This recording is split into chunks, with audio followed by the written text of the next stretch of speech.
Welcome to Big Braids and Crypto. I'm your host, Mr. Big Braids, coming to you live from a reservation somewhere. We're going to start the night off. I wanted to do a quick video before the night was out. Getting pretty close there. Had a lot going on today, but I come in, got a lot of comments about ASM, and by looking at it, it looks pretty awesome. The chart looks good. This coin, it's still, in the bullish scenario. It's market cap. Everybody's looking at that. The talks there.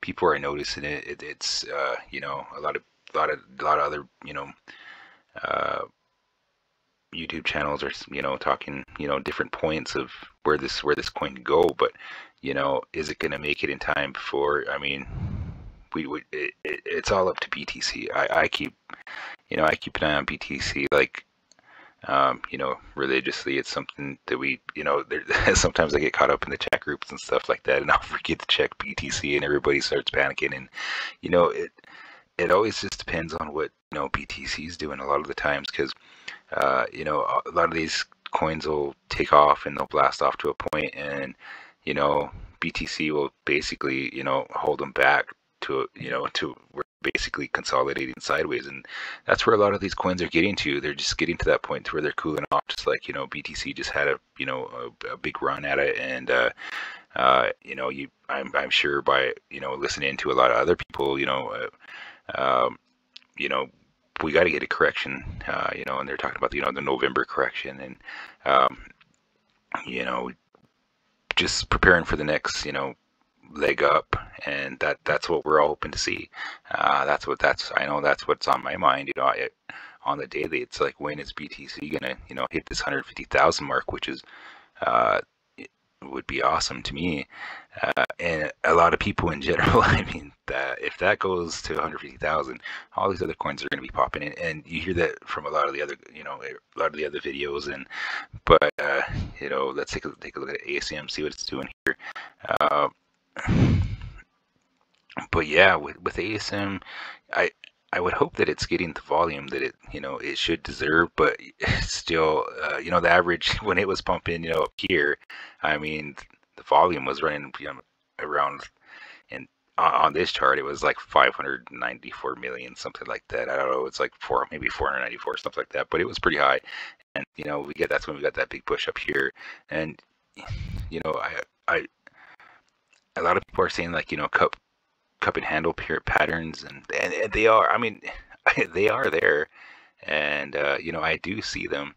And the one thing that I do notice is, when we first the coin started coming available, I'd been talking with a couple other in the chat groups and stuff, and we were talking about how this was basically like a good setup and such. And basically, everybody was saying, oh yeah, cup and handle here, and right, through here. And then we had this big bolt up, and I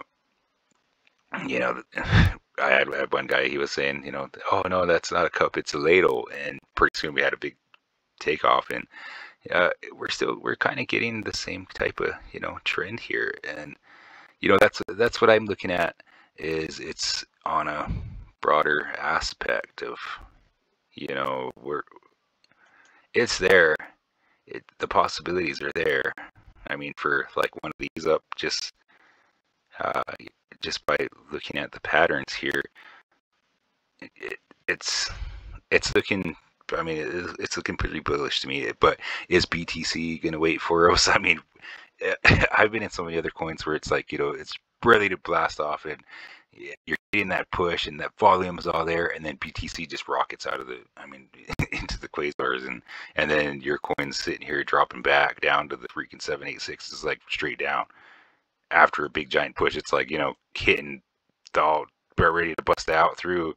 It does break out, and then kaboom, back down to the 786, or even the 618 line, and then it's disappointing for everybody, because nobody knows what's going on. And a lot of us that have been here for so long, you're just like, oh wow, that's just BTC making its run. But when that happens, everybody starts panicking. So, but always keep an eye on BTC, and even through the weekends, exchange in and out. As soon as we come into the weekend, it's, there'll be coins popping off here and there of whoever's making their buys or whatever, and what's popping. But Saturday and Sundays usually alternate. I mean, depends on what type of weekend it is, and it's just, the moods even in the chat groups change week to week, and some days are sad and some days are happy, and you know I always just look forward to the happier days, and try to cheer everybody up that's having a horrible day during the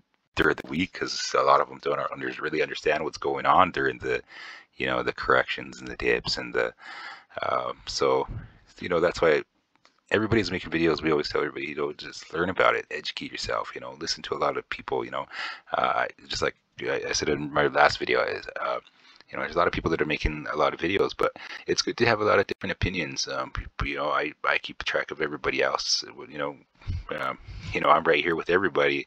I'm out here, just trying to make sure everybody's at least not getting wrecked out here, by trying to get you the info that you would like, and I enjoy doing this. So it's just everyday things for me, and we're up 2% on ASM,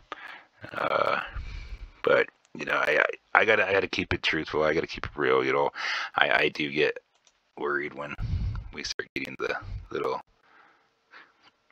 I guess I wouldn't say worried, but I would be ready to buy again off of this, but especially if it came down a little bit further. But ASM's been, by the reads of the white paper, it's doing exactly what they were actually talking about. I hope everybody's taking a look at least the project a little bit online. You can look it up at assemble protocol. I believe it's .io, and they promise a stable growth, and what I picture as in stable growth when they talk about it is we got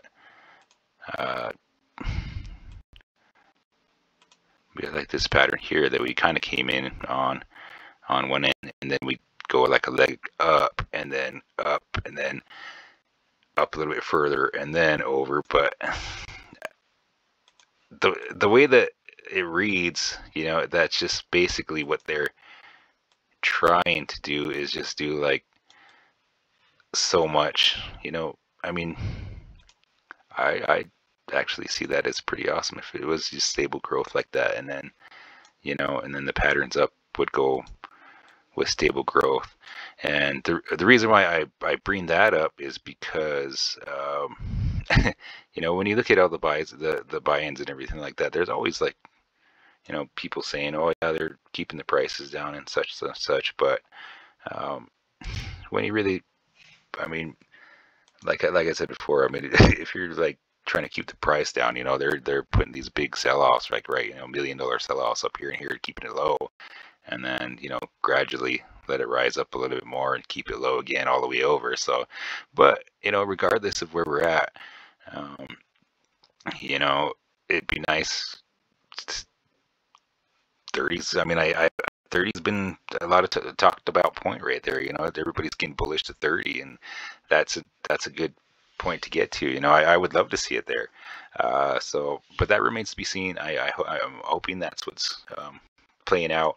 But until BTC makes the next move, as far as I can see, is we have a couple of scenarios. We get this drop down to the 786 with the consolidation, and then we could have a drop down to the 618 again, and then consolidation up here. Or this is crypto, like we always say, and just straight up the blast off, and it'd be a good setup to do that again. Like we had this pattern here and then here and then here and here, and this is I wish I could just say that and like, oh yeah, it's going to do that, but it remains to be seen. So let's see what plays out. I'd love to hear your comments about this coin, where you think it's going to go in, what news you heard on it, whatever else, other projects, like I said. Leave a comment, we'll look it up, we'll put it on here. We'll keep the videos keep the videos rolling for you guys. And the more likes and subscribes we have, the closer we are to having a live chat group. So be sure to like and subscribe. And you also have a good evening. And Mr. Briggs is out for the night. So have a good evening.